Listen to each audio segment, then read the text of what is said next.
ملک میں ایک بڑا مافیا موجود ہے جو کیا کرتا ہے، ڈالر کو سستے داموں خرید لیتا ہے، پھر ڈالر کو سٹاک کرنا شروع کر دیتا ہے، جس کی وجہ سے جو روپے پر پریشر پڑتا ہے اور ڈالر کی قیمت بڑھتی جاتی ہے۔ اس کے علاوہ اور بھی بہت سے عوامل ہیں۔ ہماری جو کرنسی ہے وہ دنیا میں اتنی زیادہ عام نہیں ہے، بلکہ صرف پاکستان ہی اس کو یوز کرتا ہے، اور جو ڈالر ہے اس کو دنیا کے تمام تقریباً امیر ممالک یوز کرتے ہیں، تو اس کی وجہ سے بھی ڈالر کی قیمت ہمیشہ بڑھتی رہتی ہے اور آپ کی کرنسی لو ہے، اور جب کرنسی لو ہوتی ہے تو آپ کے ملک پہ جو قرضے ہوتے ہیں ان کی مقدار بڑھ جاتی ہے اور آپ کے ملک میں اکنامک ایکٹیویٹی کم ہو جاتی ہے۔ پھر ہے current account deficit. Current account deficit کا کیا مطلب ہے؟ اس کا مطلب یہ ہے کہ آپ دنیا کے ساتھ جو ٹریڈ کرتے ہیں، آپ دنیا کو اپنی چیزیں بیچتے ہیں جس کو ایکسپورٹ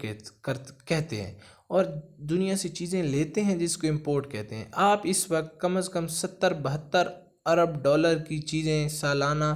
لے رہے ہیں، امپورٹ کر رہے ہیں، اور تقریباً 28 سے 30 ارب ڈالر کی چیزیں دنیا کو بیچ رہے ہیں۔ تو یہ 30 ارب اور 35 اور 40 ارب کا جو یہ ڈفرینس ہے، اس کو آپ پورا کرنے کی کوشش کرتے ہیں جو فارن ریمیٹنسز آتی ہیں ان کی مدد سے، لیکن وہ بھی 28 سے 30 ارب ڈالر ہیں، تو تقریباً 8 سے 10 ارب ڈالر کا گیپ رہ جاتا ہے، جس کو کہتے ہیں کرنٹ اکاؤنٹ ڈیفیسٹ۔ یہ کرنٹ اکاؤنٹ ڈیفیسٹ بہت زیادہ خطرناک ہوتا ہے، اور اس کو پورا کرنے کے لیے پھر آپ دنیا سے قرضے لیتے ہیں، کیونکہ آپ کو ایک منیمم لمٹ اسٹیٹ بینک میں ایک اماؤنٹ کی رکھنی پڑتی ہے جو آپ کے 1 مہینے کے لیے 2 مہینے کی جو امپورٹس ہیں اس کے لیے کافی ہو، تو پھر اس لیول کو مینٹین کرنے کے لیے آپ کو دنیا میں قرضے لینے پڑتے ہیں۔ اچھا، پھر لا اینڈ آرڈر سچویشن خراب ہے، جس کی وجہ سے ملک میں جو بڑے بڑے انویسٹر ہیں، جو چاہے ہمارے ملک ہیں چاہے فارن ہیں، وہ یہاں پر انویسٹمنٹ نہیں کرتے، اس وجہ سے آپ کی اکانومی پہ پریشر آتا ہے۔ لا اینڈ آرڈر سچویشن کسی بھی اکانومی کے لیے بہت زیادہ وائٹل ہے۔ اگلا ہے، اچھا، ڈیفنس کا آپ کا بجٹ بہت زیادہ ہے۔ اس سال بھی 1300 ارب روپے کا ڈیفنس کا بجٹ تھا، تو آپ اندازہ لگا لیں کہ ہمارے جیسے غریب ملک کے لیے جب اتنا زیادہ پیسہ، یہ تو ابھی ڈکلیئرڈ ہے، کتنا ان ڈکلیئرڈ بھی ہے جو آرمی کو جاتا ہے اور ایجنسیز کو جاتا ہے، تو وہ بھی ہمارے ملک پر ایک بہت زیادہ برڈن ہے، لیکن مجبوری ہے اس لیے بھی کہ ہمارے آس پاس جو ممالک ہیں یا جس خطے میں ہم رہ رہے ہیں، تو ہمیں سیکیورٹی بھی اپنی رکھنی ہے، اس کے بغیر بھی گزارا نہیں ہے، تو یہ بھی ہماری اکانومی کو ایک بہت زیادہ آپ کہہ سکتے ہیں کہ ایک نقصان پہنچاتا ہے۔ اور پھر ہے آخری پوائنٹ جو ہے پولیٹیکل انسٹیبلٹی۔ یاد رکھیں، اگر آپ کے ملک میں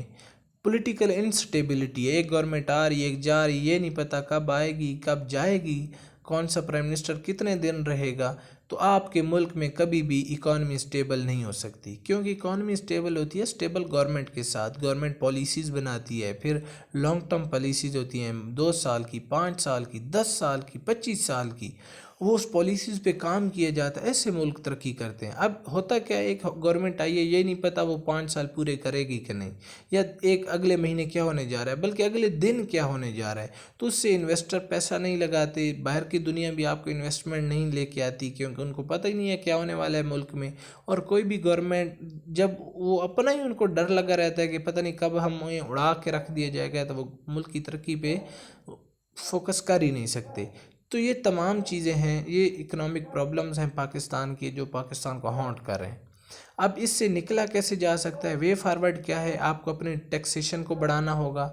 tax to G D P ratio کو ہر حال میں بڑھانا ہوگا، آپ کی جو میڈیم سکیل اور لارج سکیل اور اسمال سکیل مینوفیکچرنگ ہے اس کو بڑھانا ہوگا، اپنی ایکسپورٹس کو بڑھانا ہوگا، اور اس کو بڑھانے کے لیے گورنمنٹ کو جو ایکسپورٹ سیکٹر ہے اس کو ریلیف دینا ہوگا، تاکہ لوگ سستے میں وہ چیزیں تیار کریں اور دنیا کو بیچ سکیں، پروفٹ حاصل کر سکیں، پاکستان میں ڈالر آئیں۔ سیکیورٹی کے ماحول کو بہتر کرنا ہوگا، تاکہ آپ کے ملک میں جب سیکیورٹی بہتر ہوگی، فارن ڈائریکٹ انویسٹمنٹ ہوگی اور آپ کا ملک ترقی کرے گا۔ اس کے بعد جو آپ کا ٹیکس کلیکشن سسٹم ہے اس کو زیادہ ایفیشینٹ کرنا ہوگا، مینول سے ہٹا کے اس کو ڈیجیٹل کرنا ہوگا، تاکہ کم سے کم انسانوں کی انوالومنٹ ہو، کرپشن بھی کم ہو، اور جو ان ایفیشنسیز ہیں، نیگلیجنس ہے، وہ بھی کم ہو۔ جو بیرونی دنیا سے قرضہ لیتے ہیں اس کو واپس کرنے کے لیے ہمیں اپنے ملک سے ہی چیزوں کو پیدا کرنا ہوگا، ایکسپورٹس کو بڑھانا ہوگا، اور جو اگر باہر سے کوئی قرضہ لیتے بھی ہیں تو اس کو ڈیولپمنٹ کے لیے استعمال کرنا ہوگا تاکہ ہماری اکانومی گرو کرے، وہ اکنامک ایکٹیویٹی جنریٹ ہوگی تو پیسہ جنریٹ ہوگا اور اس قرضے کو پھر ہم واپس بھی کر سکیں گے۔ اور آخر پہ ایک پولیٹیکل سٹیبلٹی چاہیے ہوگی ملک کو۔ آپ جیسے کہتے ہیں ڈیموکریسی پہ آپ نے چارٹر آف ڈیموکریسی کیا تھا، اسی طرح چارٹر آف اکانومی بھی کرنا ہوگا کہ پالیسیز بنائی جائیں لانگ ٹرم ہو، کہ کوئی بھی گورنمنٹ آ جائے تو ان کو چینج نہ کیا جائے، وہ لانگ ٹرم رہیں، ان کو کیری آن کیا جائے اور ان کو سپورٹ کیا جائے، تو ایسے آپ کا کنٹری ان تمام پرابلم سے باہر آ سکتا ہے۔ میں نے کوشش کی ہے کہ جتنے بھی مین پوائنٹس ہیں ہماری اکانومی کے، جو مین جارگنز ہیں وہ بھی آپ کو سمجھاؤں، اور جو پرابلمز ہیں اور پھر اس کا سولوشن ہے وہ بھی آپ کے ساتھ شیئر کروں۔ اگر آپ کو یہ ویڈیو پسند آئی ہے تو آپ میرے چینل کو لائک اینڈ سبسکرائب کر لیں اور بیل آئیکن کو دبا دیں تاکہ آنے والی ہر نئی ویڈیو آپ کو ملتی رہے۔ اسی طرح کے تمام ٹاپکس آپ کو یہاں پر ملتے رہیں گے۔ اگر آپ کو بھی کسی ٹاپک پر کوئی ویڈیو چاہیے تو آپ نیچے کمنٹ میں پوچھ سکتے ہیں۔ تب تک کے لیے اگلی امپورٹنٹ ویڈیو تک مجھے اجازت دیجیے۔ اللہ حافظ۔